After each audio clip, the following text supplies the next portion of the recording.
ఓం యస్య వాతః ప్రాణాపానౌ చక్షురంఘిరసో అభవన్ దిశో యశ్చక్రే ప్రజ్ఞానిస్తస్మై జ్యేష్ఠాయ బ్రహ్మణే నమః. ఓం సామవేదం మంత్ర సంఖ్య 128. అజ్ఞాన అంధకారములో చిక్కుకున్న ఆత్మల్లారా, పరమాత్మ జ్ఞానాన్ని ఆశ్రయించిన నాడే మీ భవరోగములన్నీ దూరమవుతాయి. సామవేదము అధ్యాయము 2, ఖండము 2, ప్రపాఠకం 2, అర్థము 1, వసతి 4, ఇంద్రపర్వం. ఇంద్రపర్వం అంటే ఇంద్ర అంటే పరమాత్మ. ముందు ఆగ్నేయ పర్వం జరిగింది. ఆగ్నేయ పర్వంలో అగ్ని అనగా పరమాత్మ. ఒకటి గుర్తుపెట్టుకోవాలి, పరమాత్మని యొక్క ఒక్కొక్క కర్తవ్య నామానికి రూపాలతోటి భక్తి అనే పేరుతోటి ప్రజల మధ్యకి తీసుకొచ్చారు పౌరాణికులు. తెలుసుకొనదగినటువంటి వాడు, పొందదగినటువంటి వాడు, యోగ్యుడైనటువంటి వాడు, పూజ్యనీయుడు ఒక్క పరమాత్మ. మన పూర్వీకులందరూ కూడా ఏకేశ్వరోపాసనతో పరమాత్మను ఉపాసించేవారు. ఇప్పుడు జరుగుతున్న ఉపాసన కాదు, భక్తిని పేరుతో అది చూపించుకుంటూ వచ్చారు. కొంతమంది భక్తిని విమర్శించి భక్తిని వేరు పెట్టేస్తున్నారు, జ్ఞానులను చెప్పుకుంటున్నారు. భక్తి అనగా సమర్పణ, భక్తి అనగా త్యాగము, భక్తి అనగా బలి. ఎవరికి? చదువుతా సార్. ఈ మంత్రంలో పదార్థం ప్రతి పదార్థం చదువుతున్నాను సార్.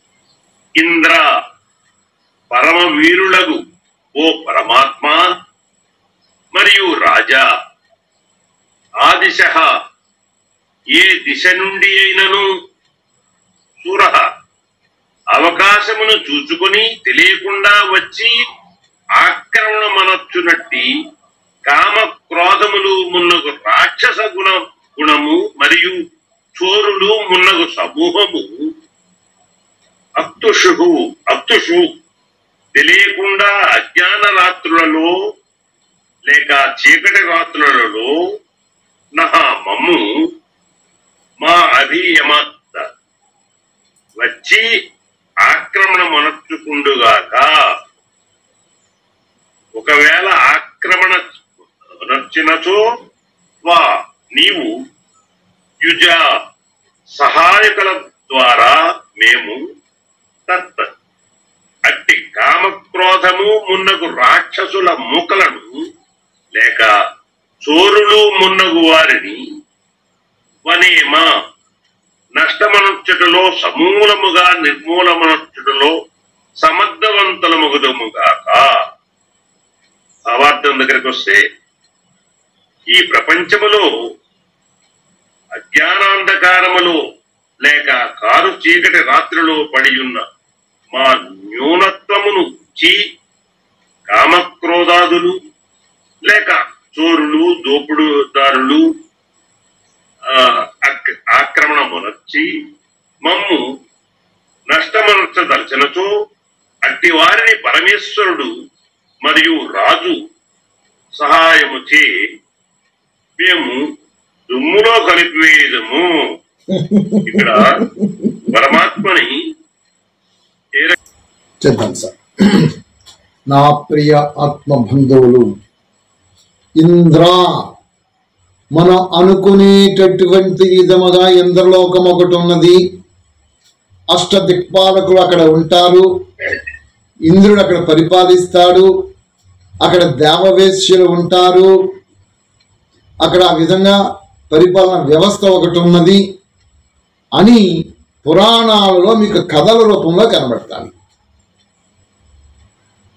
కానీ వైదిక నిఘంటు తీసుకొని చూస్తే, వేద మంత్రాలలో తీసి చూస్తే ఇంద్ర అంటే పరమాత్మ. మీరు అనుకునేటువంటి విధాలతో ఇంద్రుడు ఎవ్వరు కూడా లేరు. ఆయనకు ఒక వజ్రాయుధం ఉంది, రాక్షసుల మీదకి దండెత్తి వెళ్ళాడు, రాక్షసులను సంహరించారు, దేవతలు ఉన్నారు. ఇవన్నీ కూడా మీకు పురాణపు కథలు. అవన్నీ కూడా అందులో ఆధ్యాత్మిక రహస్యాలతో కొన్ని ఆ పౌరాణికులు ఆ విధంగా రచనలతో తీసుకొని వచ్చారు. వేదమే ప్రామాణిక గ్రంథము కాబట్టి వేదములలో మనం సత్యాన్ని గ్రహించాలి. వేదాలలో ఇంద్ర అనగా పరమాత్మ. ఉన్నవి మూడే, అంతమించి ఇంకేమీ లేవు ఎక్కువ. ఏమిటా మూడు? ముగ్గురు దేవతలు. ఒక దేవత ఆత్మ, ఒక దేవత ప్రకృతి, ఒక దేవత పరమాత్మ. అంతే. ఆత్మ, పరమాత్మ, ప్రకృతి, ఈ మూడింటి మధ్యన జరుగుతున్న నాటకమే ఇవన్నీ కూడా. మరి ఈ మూడింటి జరుగుతున్న నాటకంలో ప్రకృతి అనేటటువంటి దేవత నుంచి ఆ ప్రకృతి రూపాంతరం చెంది పరిణామ ప్రక్రియలో తల్లి గర్భంలో ఈ శుక్ల శోణిత కణములతో ఈ ప్రకృతి ఇదిగో ఈ దేహంగా తయారైంది. దీన్ని తయారు చేసినటువంటి వాడు ఆ పరమేశ్వరుడు, ఆ పరమాత్మ. మరి ఈ దేహం ఎందుకు తయారైంది? పూర్వజన్మ కృతం కర్మ. అంతే. అక్కడ కర్మ జరిగింది, ఆ కర్మకి కర్తను నేనే అయ్యాను. ఆ కర్మ తాలూకా ఫలాన్ని అనుభవించాలి సంచితము ఆగామి ప్రారంభ రూపంలో. అందుకే శరీరాన్ని ఆయన తయారు చేసి నాకు ఇచ్చాడు. ఈ శరీరం తయారైన తర్వాత నేను భూమి మీద పడ్డాను. భూమి మీద పడిన తర్వాత జీవనయాత్ర సాగిస్తున్నాను.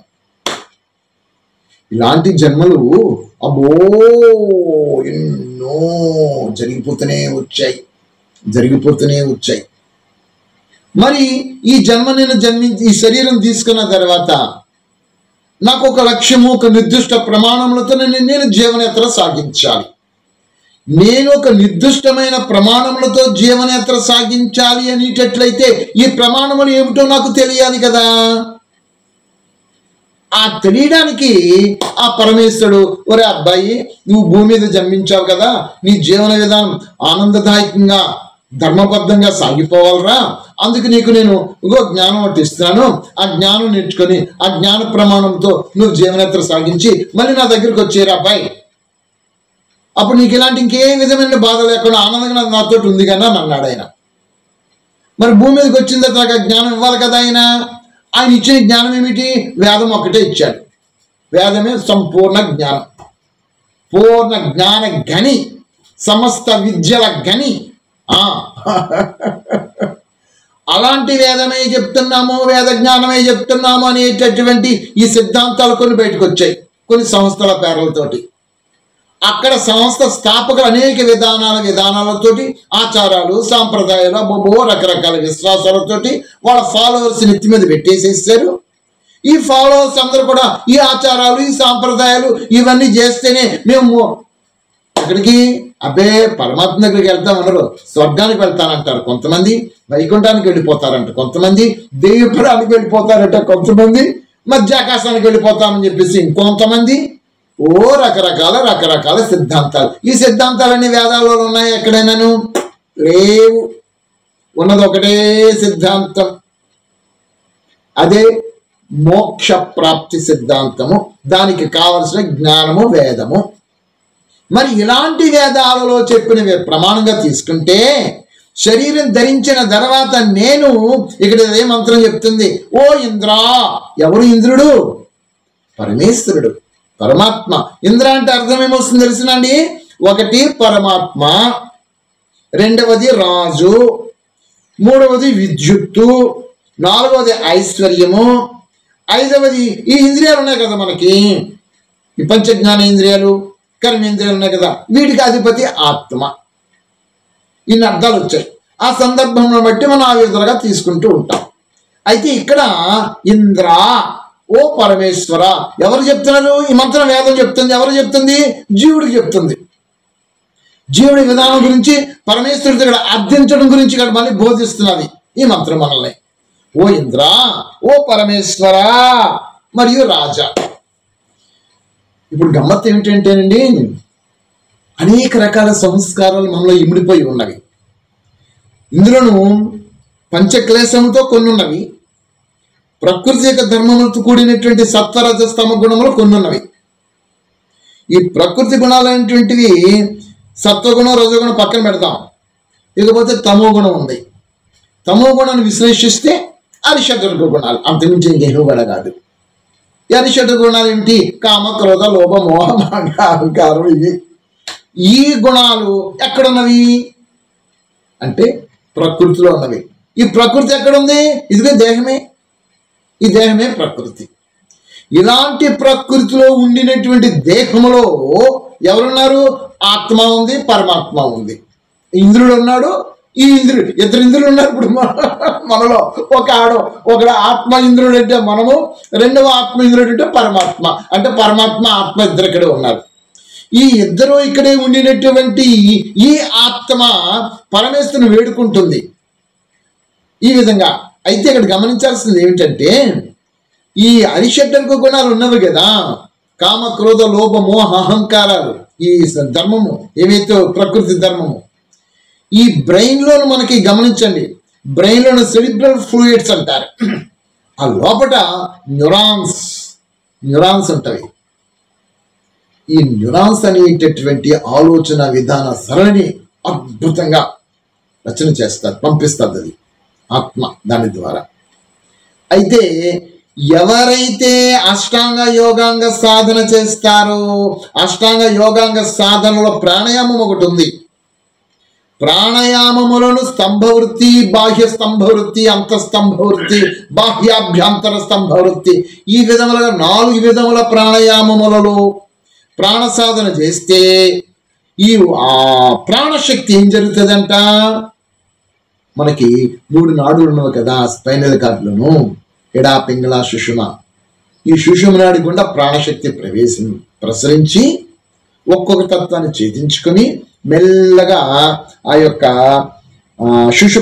సుషుమ నాడి గుండా లోపలికి చేరుతుంది. చాలా సూక్ష్మంగా ఉంటుంది ఆ నాడి. చేరి అక్కడ న్యూరాన్స్కి ఆక్సిజన్ అందుతూ ఉంటుంది. అంటే అవి చైతన్యం అయిపోతాయి. ఎప్పుడైతే అవి చైతన్యం అయ్యాయో ఈ కమలము, సహస్రార కమలం అంటారు, ఇది వికసిస్తుంది. చక్కటి ఆలోచనలు వస్తాయి. ఎవరైతే ఈ విధమైన ప్రాణకర్మ సాధన చెయ్యరో, ఎవరైతే జ్ఞాన సాధన, వైదిక విధానములతో కూడినటువంటి జ్ఞాన సాధన, యోగ సాధన రెండూ చెయ్యరో, అలాంటి వారికి ఏం జరుగుతుంది? ప్రకృతిలోను అంటే దేహము లోపట ప్రకృతి ధర్మమైనటువంటి తమో గుణములు ఎప్పుడు ఎక్కడ ఏ విధంగా విజృంభిస్తాయో తెలియదు. సడన్గా ఆలోచనలు వస్తాయి. ఏం ఆలోచనలు? ఈ వికారి ఆలోచనలు. కామ, క్రోధ, లోభ, మోహ, అహంకారం, ఇలాంటి ఆలోచనలు వచ్చేస్తాయి. ఆలోచన వచ్చిన దానిని వెంటనే ఆత్మ కర్మేంద్రియం ద్వారా ఇంప్లిమెంట్ చేసేస్తుంది. అప్పుడు కర్మ వికర్మలు అయిపోతాయి. కర్మ ఎప్పుడైతే వికర్మ అయిపోయిందో మరి కర్త ఆత్మే కదా అయ్యింది, ఆ ఆత్మకు పనిష్మెంట్ వచ్చేస్తుంది. అందుచేత ఇక్కడ పరమేశ్వరుని వేడుకుంటున్నారు, ఓ ఆత్మ. అలాగే ఈ స్వయంలో వికారి గుణాలు కాదండి. దొంగలు ఉన్నారు కదా, చోరులు, వాళ్ళు కూడా వస్తారు కదా, వాళ్ళు సంపద దోచుకుపోతుంటారు కదా. అలాగే దొంగలు ఎప్పుడు వస్తారో తెలియదు, ఎప్పుడు పడతారో తెలియదు, ఎప్పుడు పట్టుకుపోతారో తెలియదు. అదే చందాన్న ఇక్కడ కూడా ఏమని, ఏ దిశ నుండి అయినను అవకాశమును చూచుకొని తెలియకుండా వచ్చి ఆక్రమణొచ్చినట్టి కామ, క్రోధములు, మునగు రాక్షస గుణములు మరియు చోరులు. అది ఏ విధముగా ఈ యొక్క రాక్షస గుణగణములు ఏ దిశ నుండి లోపలికి వస్తాయో తెలీదు. అంటే మన బ్రెయిన్లో, ఆ మస్తిష్కములో ఈ ఆలోచనలనేటటువంటివి కామ, క్రోధ, లోభ, మోహ, అహంకారము, ఈర్ష్య, ద్వేషము అబో ఉన్నాయి. ఇవి ఎప్పుడు ఏ విధంగా ఆ ఆలోచన వస్తుందో తెలియదు మనకి. వచ్చిన దానిని వ్యక్తమైపోతూ ఉంటే కర్మ భ్రష్టమైపోతూ ఉంటుంది. అసలు ఆ ఆలోచన అనేటటువంటిది రాకుండా చూసుకోవాలి. ఈ ఆలోచన అనే విధానము అంటే ఏమిటంట, ఆ విధమైన రసం క్రియేట్ అయిపోతారు బ్రెయిన్ మస్తిష్కములో కామరసము. ఆలోచన మీన్స్ అక్కడ రసము, కెమికల్ యాక్షన్. కామ సంకల్పము, క్రోధ సంకల్పం అంటే క్రోధ రసము, కామరసము, లోభరసము, మోహరసము, ఇవన్నీ కూడా మస్తిష్కములో ఎప్పుడు వస్తాయో ఆయా పరిస్థితులను బట్టి, లేదా తనలోనే సంస్కార రూపంలో ఉండినటువంటి వాసనలు లోపల కెమికల్ యాక్షన్ జరిగి వెంటనే ఆ రసాలు క్రియేట్ అయిపోతాయి. ఆ అయిపోయినటువంటి రసములు బయటికి వ్యక్తమైపోతాయి. ఎలా వ్యక్తమైపోతాయి? కర్మల ద్వారా. మీరు నన్ను దెబ్బలాడారు, మీరు ఒక మాట అన్నారు, లేదా ఇంకేదో అన్నారు, వ్యతిరేక కర్మ చేశారు, వెంటనే అవి నేను గ్రహించి, శబ్దం ద్వారా గ్రహించి లోపల రసాలు క్రియేట్ అయిపోయి ఆ వ్యతిరేక క్రియని నేను కర్మల ద్వారా చేస్తే అప్పుడు రసం చల్లబడిపోతుంది, రసము పోతుంది, మళ్ళీ మామూలు స్థితికి వస్తాను. అలాగ నేను ఉంచకుండా ఆ రసాన్ని లోపడే అణగదొక్కుకొని ఉంటే ఆ రసం ఏం చేస్తుంది? నాడీ మండల వ్యవస్థ మీదకి వెళ్ళిపోయి ఆరోగ్యం ఎక్కడ వీక్ పాయింట్ అక్కడ దెబ్బ కొడుతూ ఉంటుంది. అందుచేత ఇలాంటి దొంగలు, ఏ దొంగలు? కామ దొంగ, క్రోధ దొంగ, లోభ దొంగ, మోహపు దొంగ, ఇలాంటి దొంగలు ఎప్పుడు ఎలా వస్తారో తెలియదు. ఎలా వస్తారో తెలియదు అనడానికి కారణం ఏమిటంటే మన యొక్క అవిద్య, మన యొక్క సాధన సరిగా లేకపోవడం. ఎవరైతే ప్రాణకర్మ యొక్క సాధనలో ఉన్నత స్థితిని చేరుకుంటూ, జ్ఞాన సాధనలో ఉన్నత స్థితిని చేసుకుంటూ, తనని తను నియంత్రించుకుంటూ సంయమం పాటిస్తూ వస్తుంటే అలాంటి వారికి ఇవేమి కూడా పట్టుకోవు. ఈ ఉత్పన్నం కాకుండా లోపటే రసాలు ఆగిపోతాయి. అప్పుడు వాడు చక్కటి వ్యక్తిగా జీవనత్ర సాగిస్తాడు. అలాంటి వ్యక్తిగా ఎవరైతే ఉంటున్నారో ఆ వ్యక్తి, ఆ శరీరము, అది అన్నమాట లీలా మానుష శరీరము. ఇది గుర్తుపెట్టుకోవాలి. ఇక్కడ అవకాశం చూసుకుని తెలియకుండా వచ్చి ఆక్రమణొచ్చినట్టి కామక్రోధములు మున్నగ రాక్షస గణము మరియు చోరులు మున్నగ సమూహం తెలియకుండా అజ్ఞాన రాత్రులలో లేక చీకటి రాత్రులలో మమ్ము ఆక్రమణొచ్చుచుండునుగాక. ఒక అలవాటుని, ఒక ఆలోచనని మాటల పూర్వకంగా కానీ కర్మల పూర్వకంగా కానీ మీరు పదే పదే చేస్తే అది మీకు సంస్కారం అయిపోతుంది. ఆ సంస్కారం మీలో నిక్షిప్తమైపోయి ఉంటుంది. ఆ నిక్షిప్తమైపోయినటువంటి ఆ యొక్క సంస్కారము, ఆ విధానము మస్తిష్కములో మీలో ఎప్పుడైనా మేల్కొంటుంది. మీకు తెలియకుండా ఎప్పుడైనా మేల్కొని వెంటనే మీకు తెలియకుండానే యాక్షన్ తీసుకొచ్చేస్తుంది. అది ఆత్మ దానికి సహకరిస్తుంది. కర్మేంద్ర బయటకు వచ్చేస్తుంది. నిద్రలో కావచ్చు, లేకపోతే ఇంకొకటి రావచ్చు. మీరు బాగా అణగదొక్కుని ఉన్నారనుకోండి, ఒకవేళ మీరు వాటన్నిటిని, అప్పుడు అది ఏం చేస్తుంది? ఆత్మ దానికి అలవాటు పడింది కదా, స్వప్న రూపంలో దాన్ని మీరు అనుభవిస్తారు. మీరు నిద్రపోతున్నప్పుడు ఆత్మ ఏం చేస్తుంది? మీ హృదయంలోనికి వెళ్ళిపోతుంది. స్వప్నావస్థలో ఆత్మ తనలో ఉండినటువంటి నిక్షిప్తమైనటువంటి కాన్షియస్ మైండ్ ఏది అయితే చేస్తూ వచ్చిందో వాటన్నిటికి తనకు తనే రచించుకొని అక్కడ ఆ యొక్క స్వప్నావస్థలో అవన్నీ అనుభవిస్తూ వస్తూ ఉంటాయి. జాగ్రత్త అవస్థలో మీరు ఆఫ్ చేసుకున్నారు, కామాన్ని ఆఫ్ చేసుకున్నారు, క్రోధాన్ని ఆఫ్ చేసుకున్నారు, రకరకాలవన్నీ ఆఫ్ చేసుకున్నారు. కానీ స్వప్నావస్థలో అవన్నీ మీరు అనుభవిస్తారు. ఆ స్టేజ్ నుంచి కూడా మీరు దాటాలి అంటే ఏం చెయ్యాలి? ఇక్కడ చెప్తున్నాడు, చీకటి రాత్రులలో మమ్ము వచ్చి ఆక్రమణొచ్చకుండుగాక. ఒకవేళ ఆక్రమణొచ్చో నీవు సహాయకుల ద్వారా మేము అట్టి కామ క్రోధమును రాక్షసులను మూకలను లేక చోరమున వారిని నష్టమునొచ్చుటలో సమూలముగా నిర్మూలమునొచ్చుటలో సమర్థవంతులమగుగాక. ఎలాగండి సమర్థవంతులు అవుతాము? ఎలాగవుతాము? ఒకసారి ఆలోచించండి. అష్టాంగ యోగాంగ సాధన చేయరు, యోగ సాధన చేయరు, జ్ఞాన సాధన చేయరు. ఏవో 4 మాటలు చెప్పేసేసుకుంటున్నారు. అక్కడ మాటలు, ఇక్కడ మాటలు, అక్కడ తెలుసుకున్నవి, ఇక్కడ తెలుసుకున్నవి. ఓ ఆధ్యాత్మిక మాటలు, జ్ఞానం వాడు చెప్పింది వీడు చెప్పింది వినేస్తున్నారు. అవి మైండ్లో ఫీడ్ అయిపోతున్నవి. అవి మీరు మళ్ళీ బలి వేసుకుంటున్నారు, చిలక పలుకులాగా చెప్పేసేస్తున్నారు. కానీ స్వయంలో సాధన ఏది?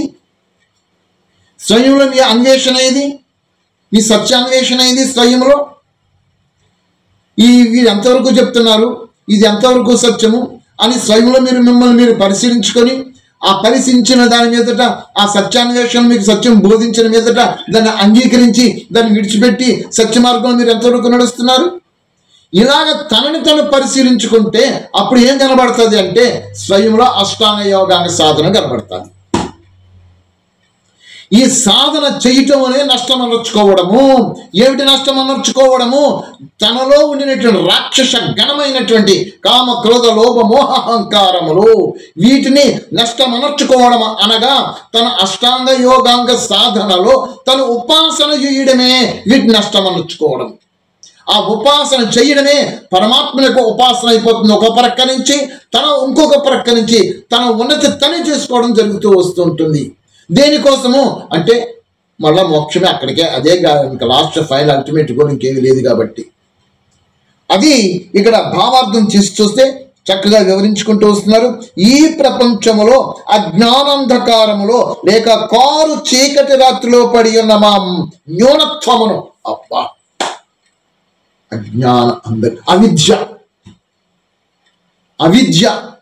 అవిద్య అనగా మనకి 5 కనబడుతున్నది. అందులో మొట్టమొదటిది అవిద్య.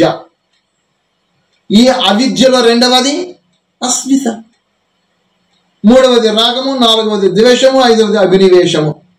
మొదటి అవిద్యను తొలగించుకోవాలి. నేను ఇవన్నీ పోవాలంటే అవిద్యను తొలగించుకోవాలి. అవిద్య తొలగించుకోవాలంటే నేనేం చేయాలి? ఈ సిద్ధాంతాలు, వాడు చెప్పిన సిద్ధాంతము, వీడు చెప్పిన సిద్ధాంతాలు పెట్టుకున్న సిద్ధాంతాల్లో వచ్చే నియమాలని, నిష్టల్ని, ఆచారాలని, సాంప్రదాయాలని శిరోధార్యం చేసేసుకొని ఈ ఆచారాలు, ఈ సాంప్రదాయాలు, సిద్ధాంతాలు పెట్టుకుంటే నేను స్వర్గానికి వెళ్ళిపోతాను, నేను వైకుంఠానికి వెళ్ళిపోతాను, నేను మోక్షానికి వెళ్ళిపోతాను, లేదా కైలాసానికి వెళ్ళిపోతాను. ఈ సిద్ధాంతాలు మీకెక్కడ వైకుంఠం ఉంది, మీకెక్కడ స్వర్గం ఉంది, మీకెక్కడ కైలాసం ఉంది? ఉన్నదంతా ఈ భూమే, ఉన్నదంతా పరమాత్మ ఇక్కడే ఉన్నాడు. కాబట్టి ఈ సిద్ధాంతాలని విధానాలను పక్కన పెట్టేసేసుకొని సిద్ధాంతాల వెనుకాల మూలం ఏదైతుందో దాన్ని పట్టుకొని అది ఏం చెప్తుందో తెలుసుకోవాలి. అదే ఇక్కడ చెప్తుంది. పరమాత్మను ఉపాసన అనగా ఇలాంటి దొంగలని, ఏ దొంగలు? ఇగో లోపల అంతర్గతంగా దొంగలు ఉన్నారు కదా, అరిషద్వర్గ గుణాల దొంగలు. వీళ్ళను నష్టం అనొచ్చుదురు. ఎలా నష్టం అనొచ్చుతాము? కత్తి కర్ర పట్టుకున్నా కాదు. ఒకటి జ్ఞాన కఠినము, రెండోది యోగ సాధన. యోగాగ్ని దగ్ధ కర్మాణి, జ్ఞానాగ్ని దగ్ధ కర్మాణి. ఈ జ్ఞానయోగము రెండు కూడా అగ్నితో పోల్చి చెప్పడం జరుగుతుంది. ఎవరైతే రెండింటిని సాధన చేస్తూ వస్తుంటారో అలాంటి సాధకులు ఏమవుతారంట? ఈ యొక్క సమూలముగా ఇటువంటి అన్నిటినీ కూడా నిర్మూలింపచ్చే మనోచ్యుతులో సమర్థవంతులు అగుదురుగాక. కాబట్టి ఈ మంత్రంలో సూక్ష్మార్థముగా ఆ పరమేశ్వరుని ఉపాసన చెప్పబడుతుంది జరిగింది. ఆయన శన వేడుకోవడం జరుగుతూ వచ్చింది. అలాంటి విధానాలతో ఎవరైతే సాధన చేస్తూ వస్తుంటారో తనలో ఉన్నటువంటి ఈ అరిషడ్వర్గ గుణములను సమూలముగా నష్టమనర్చుకుందరు. అంటే నష్టమనర్చుకోవడం అనగా యోగ సాధన, అష్టాంగ యోగాంగ సాధన, జ్ఞాన సాధన, ఇవి కనబడుతున్నవి. అదండి ఈ మంత్రం గురించి. రేపు ఇంకొక మంత్రం చెప్పుకుందాము. మాకు నర్సీపట్నం ఇవాళ మళ్ళీ యజ్ఞం ఉంది, వాడికి వెళ్ళాలి కార్యక్రమాల్లోకి.